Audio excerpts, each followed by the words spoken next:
Action!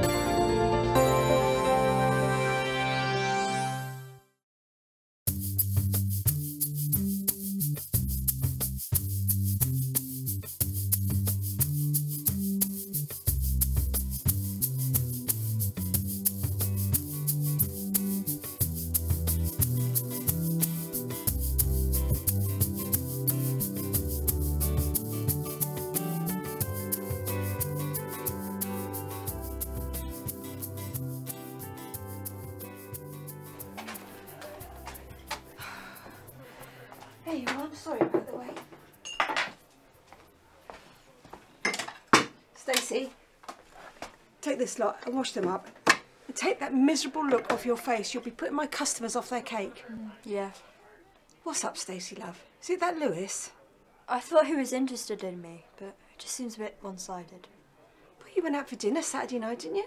How did that go? Yeah, it was nice and that, but he was on his phone loads, to mates that is, and he shot off early to meet a friend. He doesn't tell me anything about his friends, or what he does away from work. Probably beer and gaming. But he does seem a nice enough lad. And he is really helpful clearing all those boxes up for me. Oh, he's supposed to bring in more stock. He texted me earlier. More of that herbal tea? Do you know, I've never sold any of it. And yet, we seem to be shifting it like nobody's business. Izzy tells me it's the morning crowd that devour it. I don't know. I'll sort these out. OK, love.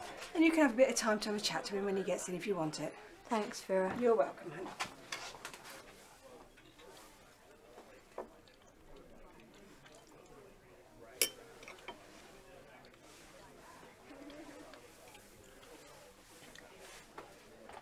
Yes, I'll just take that plate for you. My mother put in an order for some of your Viennetta a little while ago. I was wondering when it might arrive. Who's the Viennetta for? Me. I wanted both the cake and the ice cream at the same time, but my mother wouldn't let me. She considered it greedy. Yes, quite.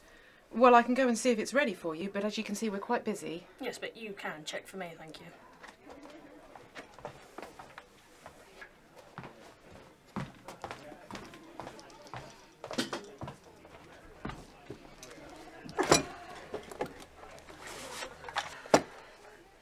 Nice toilets. Just been redone. Very tastefully done too.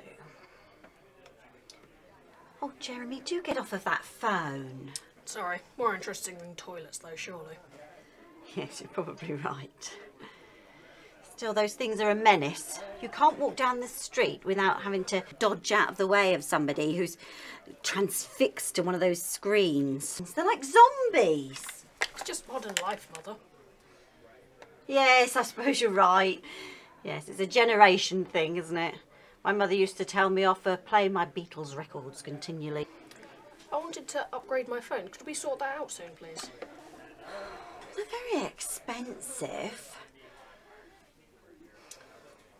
You only just had that one. I've had it over a year, Mother. The camera's really low resolution compared to Michael and Grace's. Oh, I'm sure we can sort something out. You must think he's terribly spoiled. I didn't say anything. I'm in no position to give any advice. I don't have any kids. He's not as spoiled as all that. I have made sure he's aware of the value of money. He's so special to me. He's my only joy from a loveless relationship. I was over 40 when I had him, you know. I think you're an incredible inspiration, Miss Dunwoody. All that money you gave to our Christmas do last year, I was stunned, I can tell you. Well, it was my pleasure, but it was only a small token. It was more than all the other donations we had combined. Well, my father died in that hospice, and he died comfortably and with dignity. There are a lot of people out there doing some very difficult jobs. They might be risking their lives or working in very difficult conditions. I'm in awe of people like that. And I've been very lucky with my businesses. And I'm now in a position where I can financially help others and give my son the best start in life. Oh. She's 1 in a million, my mum. Well, when you come to pay your bill, I'll make sure there's an extra slice of cake there for you. Now,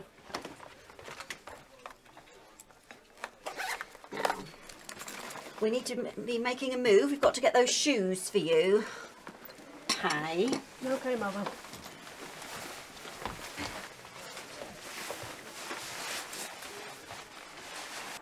Come on, Oscar.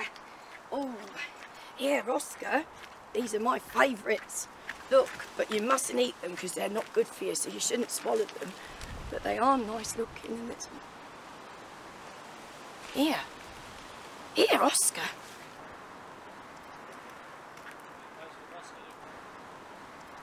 What's going on up there, then? Yeah, it's those two, and there's that naughty lad again. Oh, better hide. Better get out the way.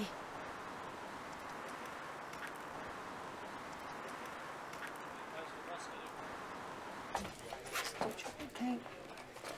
Yeah. That's it. So that's good. Thank you very much.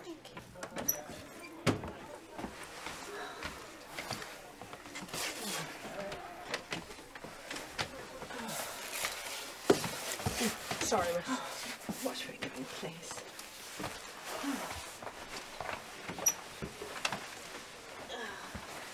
Excuse me. Thank you.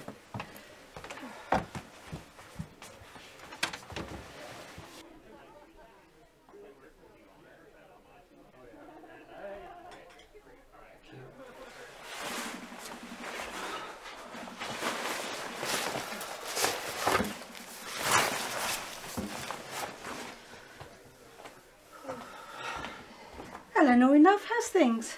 Morning, Vera. Same as usual, sorry to say. Oh, love. Latte? Skinny latte. Of course. Skinny latte. Oh, and a slice of that sponge in the window, please. Only a small slice, I'll try to wash away. I'll bring them over as soon as I can. Thank you.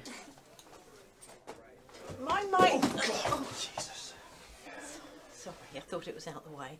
Ah, don't you work on the corner of Turner and Doyle? My name's Spencer, Jeff Spencer. Ah, yes. Ah, you're working on the roof of Mr. Rigsby's house. I saw your young lads erecting the scaffolding earlier. That's very observant of you. It's my job to observe. Actually, it's about your job that I wanted to ask you a favour. Doubt there's much I can do to help. I have little to offer you or anyone, Mr. Spencer. Oh, it's just a small ask, but I was wondering if you could take your job just a little bit further down the road. I'm sorry, I have strict guidelines as to where I operate. Oh, come on, woman. You only see a few kids across a road that's already got a zebra crossing and a set of traffic lights. To be fair, the traffic light's right up the end of Turner Road. Which means it makes no bloody difference to anyone where you stand. Mr. Spencer. But it makes every difference to my lads as to where they get their vans in. So I'm asking you, lady, one more time, would you please move your job just a little bit further down the road? With all due respect, it's my lunch break. All I want to do is sit here quietly and enjoy my coffee and cake. Now, just a minute. Again, with all due respect, if you have any requests as to where I should be operating, I suggest you ask the council. Right. Well, with all due respect, I suggest that the next time you're out on your road, that you hold onto your stick just a little bit more firmly, because otherwise, I'll tell you where you can shove it.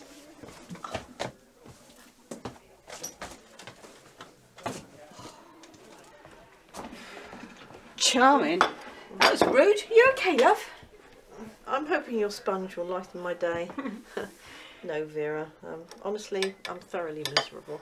Oh, Noreen, love, don't say that. I'm nearly 50 and what have I achieved? Absolutely nothing. Rubbish. You hang on. Izzy, get Stacey out here to help you, please. I'm taking my cigarette break now. Without the cigarette. Sorry, Vera, you're busy. And I'm owed some time with an old pal. And you don't let an idiot like that ruin your day. Well, he's the tip of the iceberg. But he's right. There are other places to cross the road. And, well, to be honest, it probably won't be long before my services aren't required. You reckon? Mind you, I know what you're saying. I sometimes feel like that here. Our boss, he likes to hire the young girls and, well, some of them are all right, but to be honest, most of them haven't got a clue. They're in and out of here like, I don't know, like a tea bag. But at least you've got your two lives. You work here and your family. Your Graham did the dirty on you, and don't you take the blame, my girl. Obviously, I wasn't meeting his needs. Noreen, stop being so hard on yourself. You just had a bad day, love. Vera, honestly, I've felt like this for years. When my time is up, what will I be remembered for? Two gorgeous girls. Now, surely you must be proud of them. Yes, I am, you're right. But they've got their lives and their careers. Laura's visits are fewer every year. And Katie, she's settled in New Zealand now with her family. I know, Noreen, but that's just life, love. I know, and it's not enough for me. I've had enough of feeling average. I'm rubbish at sports, useless at dating, and I don't have enough money to decorate my sorry-looking flat. But you make the loveliest flower arrangements. Oh, Betty Wilkins was just saying so yesterday. Do you know what? I've had this dream ever since I left school of running my own florist. Nothing big, just a nice small business, enough to serve the steady stream of customers.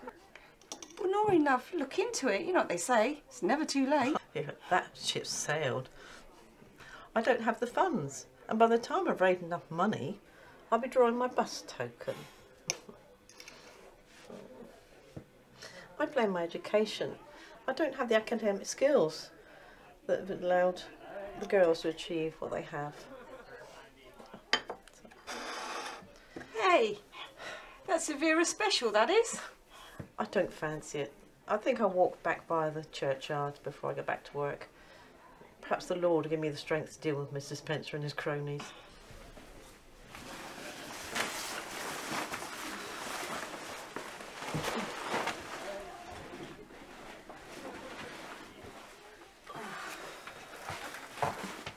What's up with Chuckles? That, Stacey, love, is a very old and dear friend of mine. If something doesn't change for her soon, I just don't know what's going to happen. Yeah, Oscar. No, nice drink. Nice drink. Yeah, boy. Yeah. Maisie, no, no, no, no. Oh, it's first. Out you go. That looks like. Out you go. Hang on a minute. Hang on a minute. I saw your young man, I did. Up to no good again he was. It ain't going to do your reputation any good either in here. I'll tell you what'll be the ruin of you, it will. It's got nuts in. I don't know what you're rambling on I about. mean, it ain't got Can you nuts leave? in because Can I'll you tell you leave? what, I'm allergic and then I'll blame you, I will. Yeah. Out you go. Well, I don't say I didn't warn you, all right? Horrible. She's been in here before sounding off about some young man. I mean, I wonder, you don't think she She's your means... deja vu at work again. Perhaps. It wouldn't be the first time there's been trouble in here.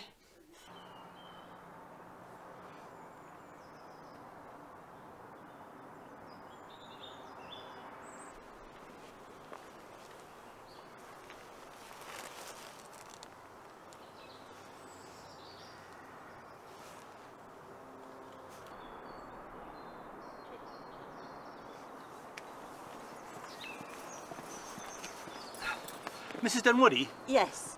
I recognise you. You did our fun run last July. Yes, you did well. Now, your son is fine. He's had a nasty accident. There's a few cuts and bruises, but there's nothing life-threatening. We're going to check his vitals to make sure he is stable, and we're going to pop him in the ambulance. Now, do you want to come with us? Yes. It was all a bit of a blur. What happened? I'm not really sure myself. I'm sure our lovely Lollipop lady here will give you all the details. I'm glad they haven't got rid of people like her. Okay. Mr. Spencer, I'll have a look at that cut in a minute, but the police will want to talk to you about your careless actions. He just walked out without looking. Blasted phone. To be fair, I don't think the idiot was watching where he was driving. I'm fairly sure he was reversing into my patch on purpose. I had a run-in with him earlier. But you saved my son. Yes, I did. I pulled him back so that just the back of the car caught him. Otherwise, he would have gone underneath the car. Well, you're a local hero. I saved a life. I did something rather special. Yes, of course you did. You saved my world. I don't know what I would have done if I hadn't... Oh, you people, you paid a pittance. I know you are. I must be able to do something for you, to reward you. Well, maybe there is something. Name it. Do you know anything about floristry?